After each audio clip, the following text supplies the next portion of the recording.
دیکھیں ترمذی میں موجود ہے، حضور علیہ الصلوۃ والسلام نے فرمایا جب اللہ تعالیٰ نے زمین کو پیدا کیا تو زمین ہلنے لگی، تو اللہ نے پہاڑوں کو میخیں بنا کر قلعے بنا کر زمین میں لگا دیا تو زمین ٹھہر گئی۔ فرشتے فوراً عرض گزار ہوئے کہ مالک تیری سب سے طاقتور مخلوق یہ پہاڑ ہیں؟ فرمایا نہیں، لوہا جو ہے نا وہ پہاڑوں سے بھی طاقتور ہے، کیونکہ لوہا پہاڑ کو کاٹ دیتا ہے۔ یا اللہ پھر لوہا سب سے طاقتور ہے؟ فرمایا نہیں، آگ اس سے بھی طاقتور ہے۔ کیا آگ سب سے طاقتور ہے؟ تو فرمایا نہیں، پانی بھی ہے۔ کیا پانی طاقتور ہے؟ فرمایا ہوا بھی ہے، جو پانی کا رخ پھیر دیتی ہے۔ مسلمانوں خدا را اس سے بڑا ذوق نہیں ملے گا۔ میں طاقتور ہونے کا طریقہ بتا رہا ہوں۔ ہمارے ہاں لوگ سمجھتے ہیں کہ میں بولتا زیادہ ہوں اس لیے میں طاقتور ہوں، میرے پاس اسلحہ زیادہ اس لیے میں یہ دیکھو حضور نے بتایا طاقتور کون ہوتا ہے۔ یا رسول اللہ پتھر پہاڑ طاقتور ہے؟ تو فرمایا نہیں، ان پر تو لوہا ہے، لوہا طاقتور ہے، نہیں اس پر تو آگ ہے، آگ طاقتور ہے، نہیں اس پر تو پانی ہے، پانی طاقتور، اس پر تو ہوا ہے۔ تو حضور پھر مہربانی کریں بتائیں طاقتور کون ہے؟ تو یہ دیکھو نا، یہ یاد رکھو نا، یہ کائنات کے سب سے بڑے حکمت والے محبوب کی بات یاد رکھو نا۔ حضور فرمانے لگے سب سے زیادہ طاقتور وہ مومن ہے جو سیدھے ہاتھ سے صدقہ دیتا ہے اور دوسرے کو پتہ بھی نہیں لگنے دیتا۔ اس ہاتھ سے صدقہ دیا اور اس ہاتھ کو پتہ، جس میں یہ اخلاقی طاقت آ جائے نا کہ اللہ کے راستے میں دے کر پھر اسے چھپانا آ جائے، بڑا طاقتور آدمی۔ میں یہ سب سے بڑا طاقتور ہے جس نے اپنے رب سے راز نیاز شروع کر لیے، اللہ کے راستے میں دیتا ہے پھر کسی کو خبر۔ یہ کون سی طاقت ہے؟ یہ روحانی طاقت ہے، یہ اخلاقی طاقت ہے، یہ کردار کی طاقت، یہ سوچوں کی طاقت ہے، یہ آپ کے مزاج کے بلند ہونے کی طاقت ہے۔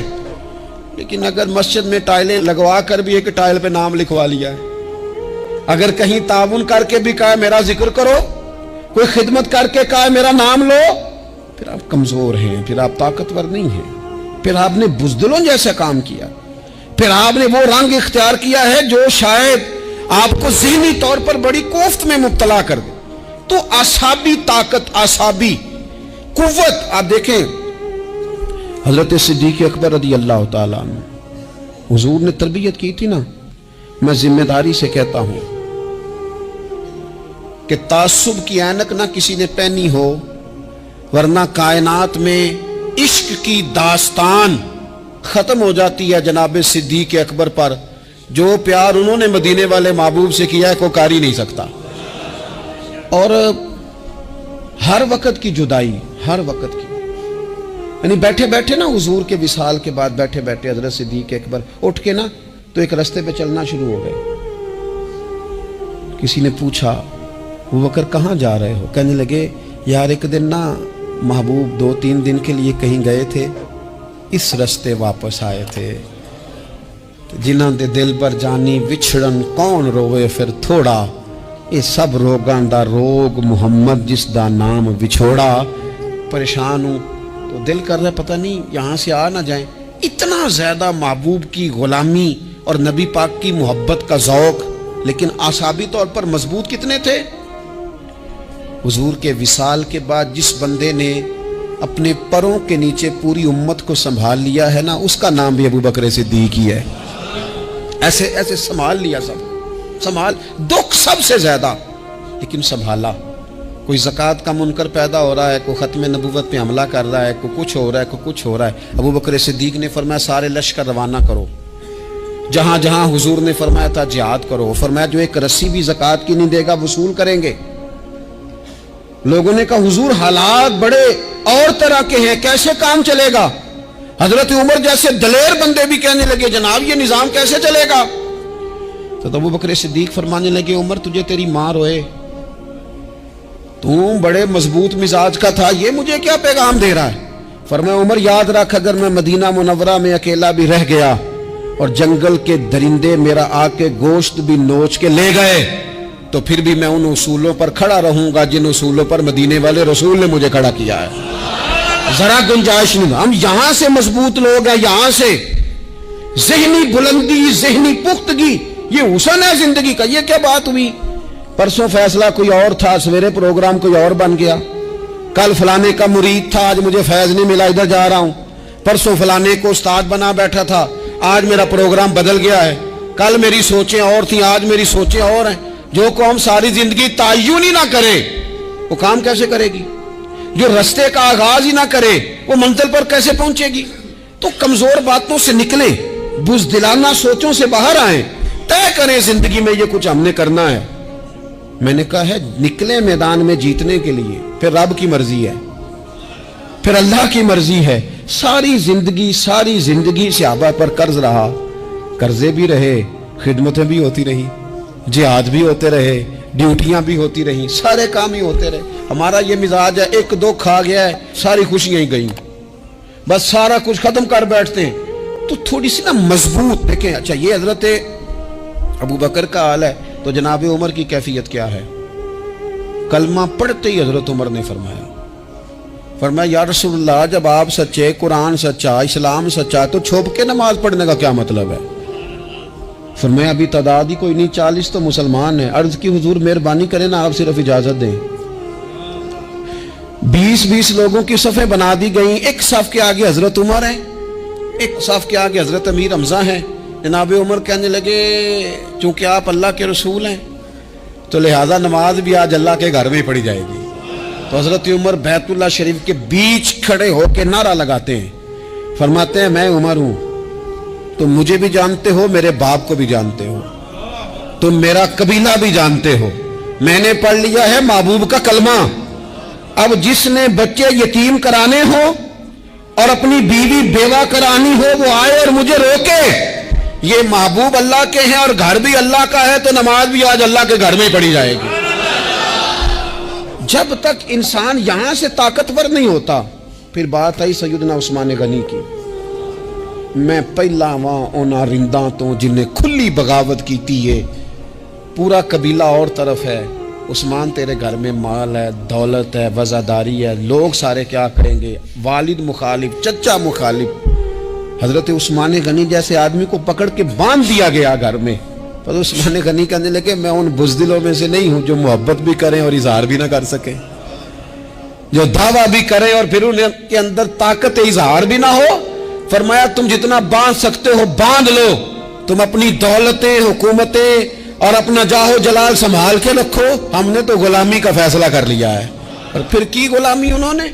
और जहां तक बात है शेर खुदा हजरत अलीउल मुर्तदा की, हजरत अलीउल मुर्तदा शेर खुदा का तो ये हाल था कि सारी जिंदगी मैदान में रहे। एक दिन हुजूर ने सिर्फ फरमाया कि आज आपको नहीं लेके जाना, आप थोड़ा ना मेरे नायब बनकर, हुजूर किसी ना किसी को नायब बना के मदीने में छोड़ के जाए, एक दिन सिर्फ कहा नहीं लेके जाना। तो हजरत मौला अली रोने लगे, कहने लगे हुजूर मैं बच्चों के बीच रहूं, औरतों के बीच रहूं, मेरी तलवार को जंग लग जाएगा। हुजूर मुझे तो घोड़े पे बैठना पसंद है। अच्छा मैं आपको एक और बात भी अर्ज करूं, पहले भी मैंने कहा था फिर कहता हूं, कुछ लोग पढ़े लिखे होते हैं बहादुर नहीं होते। हजरत अली के इल्म का भी कमाल उरूज पे और बहादुरी भी पूरे उरूज पे। जिंदगी ना बहादुर लोगों की होती है। ये शहाबुद्दीन गौरी लेटे हैं यहाँ सुहाबा में, तो किसी ने पूछा उनसे कि यार आप कहाँ रहते हैं?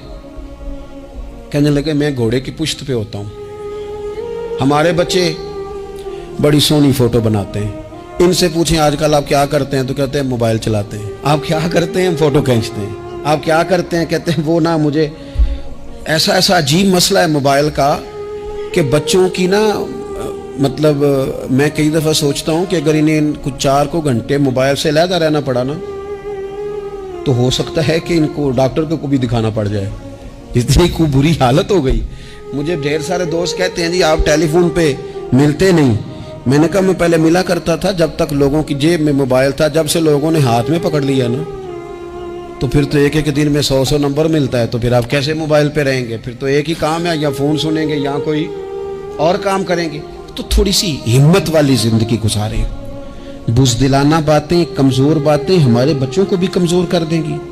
ये कुछ नहीं कर सकेंगे। हज़रत सैयदना अब्दुल्ला बिन ज़ुबैर रदी अल्लाह ताला अन्हु, ये मदीना मुनव्वरा में पैदा होने वाले सबसे पहले बच्चे हैं। हज़रत सैयदना अबू बकर सिद्दीक रदी अल्लाह ताला अन्हु के नवासे हैं, हुजूर के फुफ्फो जनाब सफिया के पोते हैं और अशरा मुबशरा सहाबी हजरत ज़ुबैर बिन अवाम उनके बेटे। शुरू से ही बड़े बहादुर थे। एक दिन कुछ बच्चे गली में खेल रहे थे तो एक शख्स ने आओ के ना चीख मारी, डराया, सारे बच्चे भाग गए। जनाब अब्दुल्ला इब्ने ज़ुबैर कहने लगे क्यों भागते हो, अब चीखों से भी डरोगे, वापस आओ सारे, मैं तुम्हारा अमीर हूं, आओ जरा इस पर हमला करें। हम सारे भागे और ये अकेला खड़ा रहे। उस पर हमला किया, वो डराने वाला खुद डर के भाग गया। थोड़ा सा ना मिजाज, ज़ेन, तबीयत देखे ना, बदतमीजी और चीज का नाम है, लेकिन गुफ्तगू का मजबूत होना ये और चीज का नाम है। बच्चों को जब पूरी तरह यहाँ तो हम उनको इस कदर ज्यादा कमरों में बंद रखते हैं कि जब वो निकलते हैं बागी हो जाते हैं। यहाँ फिर ये होता है कि उनके अंदर जो सलाहियतें होती हैं वो पूरी तरह दब जाती हैं। वो जो कैफियत होती हैं जो एक मर्दाना वस्फ में होनी चाहिए उनके अंदर मौजूद नहीं होती। इकबाल कहते हैं आईने जवां मर्दा हक गोइयो बेबाकी, अल्लाह के शेरों को आती नहीं रूबाही। और ये जो सहमे दोस्त हैं ना, बिलखुसूस गरीब तबके से, उनसे मैं अर्ज करूंगा कभी किसी की गाड़ी देखकर मरूब नहीं होना, कभी किसी के महंगे कपड़ों के रोब में नहीं आना, कभी नहीं। हालात के सहमे हुए लोगों को बता दो हालात बदल जाते हैं, एक जैसे नहीं रहते। कभी कमजोर ना पड़े और जगह जगह अपने दुख भी ना बताएं, जगह जगह अपने दुख ना बताएं, हिम्मत करें, हिम्मत करें। वो एक शायर ने कहा था कि बाहिम्मत लोग कभी हारा नहीं करते, या वो जीत जाते हैं या कुछ सीख जाते हैं। वो ना मैदानों में रहते हैं, कमजोर ना पड़े। ये जो इतना लंबी लिस्ट बन गई है ना, इतनी लंबी लिस्ट मांगने वालों की, इतना लंबी फहरिस्त हो गई है, हर सिग्नल पे, हर चौक